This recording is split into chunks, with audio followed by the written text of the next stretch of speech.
On the 6th of July 1988, an explosion took place on board the Piper Alpha oil platform situated in the North Sea off the coast of Scotland.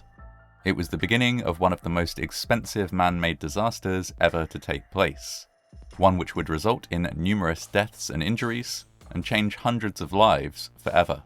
A later investigation would reveal that, in part, the accident could be traced back to a single, misplaced piece of paperwork. The Piper oil field was first discovered in 1973, and little time was wasted in constructing an oil drilling platform to exploit it. The Piper Alpha oil platform was finished and put into operation in less than 4 years, an impressively swift construction process for such a complex build. On board the static platform you would find all the equipment necessary to extract oil and pump it via a pipeline to an oil terminal on the island of Flotta, part of the Orkney Islands. Piper Alpha also received oil via pipelines from other platforms and piped this on for processing. On board there was accommodation and facilities for the platform's staff, who would live on board Piper Alpha for weeks at a time.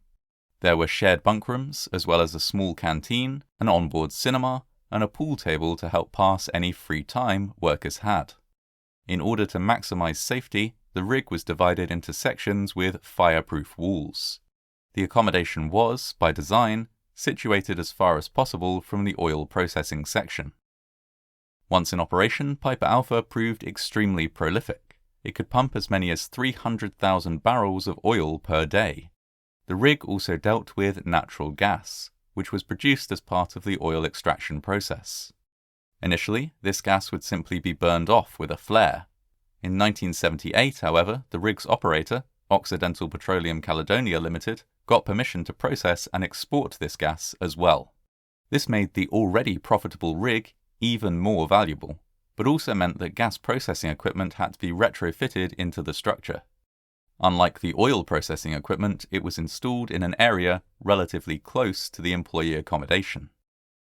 On the 6th of July 1988, one of 2 pumps that formed part of the gas processing equipment was taken out of service for maintenance.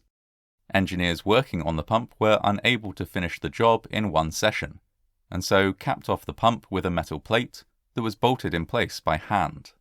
An engineer then completed the necessary paperwork to inform the next shift that pump A should not be used under any circumstances.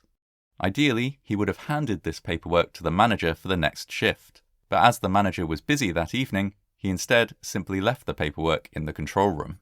At 9:45 p.m, Pump B failed due to a build-up of ice. This pump was the only source of power for the whole rig. If it was not restarted within 30 minutes, there would be a complete power failure. The shift manager checked through the paperwork he had at hand to determine if it was safe to switch Pump A back on.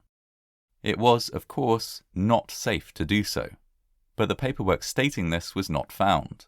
The metal plate which capped off the out-of-service pump was difficult to see during a visual inspection, and so there was no reason to suspect that starting the pump would cause any issues.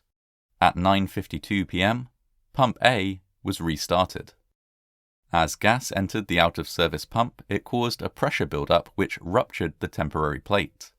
Gas escaped, triggering multiple alarms. Before anyone had time to react, the escaped gas ignited in a massive explosion that ripped through the control room of the rig. The walls between sections were fireproof, but not blastproof. Workers in the adjacent employee accommodation section were thrown to the floor or knocked out of their beds by the force of the blast. Meanwhile, many workers within the control room were instantly killed. In any other emergency, it would have been these workers who would have initiated an evacuation. With the control room destroyed, this could not happen. Furthermore, automatic fire suppression systems were not active at the time. These systems drew water from the sea below, and had been switched off so that divers could safely carry out maintenance in the water that day. This combination of factors meant that there was little chance to fight the flames which took hold of the platform, and that the evacuation from it was chaotic. Some workers were able to climb down ropes to lifeboats and life rafts. Others were forced to jump, enduring a fall into water equivalent to jumping from a 40-story building. Many donned life jackets when they realized they would have to evacuate, but were forced to remove them before jumping. Hitting the water while wearing a life jacket could result in serious injuries. Even those who reached the water weren't safe. Oil collected on the surface and caught fire, while burning debris from the disintegrating rig fell around them. Secondary explosions followed the first. In one area, burning oil dripped down onto a platform used by divers.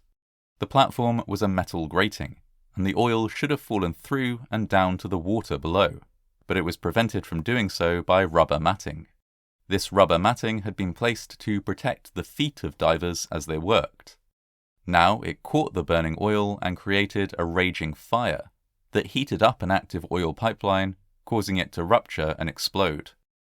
The semi-submersible vessel Tharos was nearby when the disaster began and rescued several people from the water. It also attempted to use onboard water cannons to fight the flames, but could only do so very cautiously. The cannons were so powerful that they would cause injury if they should accidentally be directed at a person. Also nearby was the Sandhaven, which launched a motorboat to pick up survivors.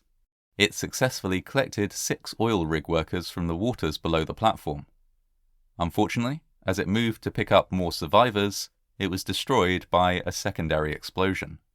All 6 rescued men and 2 crew members from the Sandhaven were instantly killed. On board the rig, workers had gathered in the accommodation block. They were surrounded by smoke and flames and could hear and feel the rig beginning to give way. One survivor, Billy Clayton, later recalled his escape. I remember looking around us, and everything around us, even the cranes, were burning, and the helideck was the only option. 7 or 8 of us went up there, and I can remember waving down to the people below, and they were waving back up, but we couldn't do anything for each other. I was looking down when there was another fireball below us. I fell back, and everybody went different ways. There were 2 men holding on to each other, running out of the smoke, and I saw another guy in a white t-shirt just staring ahead. I told him he had to move, but he just kept staring, completely still. The last thing I remember is the orange blur of the lifeboat going past me. Then I woke up, floating face up in the water with this huge burning orange fire above me. I knew I had to get away, so just kept swimming as much as I could until I found someone else floating in the water. I grabbed onto him, chatting away, looking for help. We found a boat and I helped them haul in the guy I'd been floating with. It was only then I realized he was dead. It hadn't dawned on me at all. At 11:50 p.m, the platform collapsed and sank into the North Sea. The search for survivors continued into the next day, and the search for bodies went on for weeks after that. In total, the disaster had taken 167 lives and caused life-changing injuries and trauma to almost all of the 61 survivors. It took 3 weeks for the fire to be fully extinguished. The inquiry which followed revealed a series of issues that complicated and worsened the disaster. Not least among these was that other nearby rigs did not immediately stop pumping oil to Piper Alpha, as workers were uncertain whether they had the authority to stop operations. The rig's operator, Occidental, was criticized for having inadequate safety and maintenance processes, but faced no criminal charges. Over 100 recommendations were made to operators in the North Sea oil industry, covering everything from worker training to clear communication. Additionally, responsibility for safety in the North Sea oil fields was passed to the Health and Safety Executive, an organisation solely concerned with safety, where previously it had been managed by the UK Department of Energy, an organisation which had been concerned with both safety and productivity. The workers who survived the disaster have gone on to form the Piper Alpha Families and Survivors Association, which campaigns on safety issues that affect workers in the North Sea oil industry. On the 3rd anniversary of the disaster, a memorial statue was unveiled in Aberdeen. It depicts 3 oil workers, one of which is modelled after a survivor of the disaster. Oil extraction continues to this day in the Piper oil field. Piper Alpha has been replaced by a more modern platform, Piper Bravo. While oil extraction will always be a difficult and dangerous job, the people who work there now do so in safer conditions than they otherwise might have in 1988.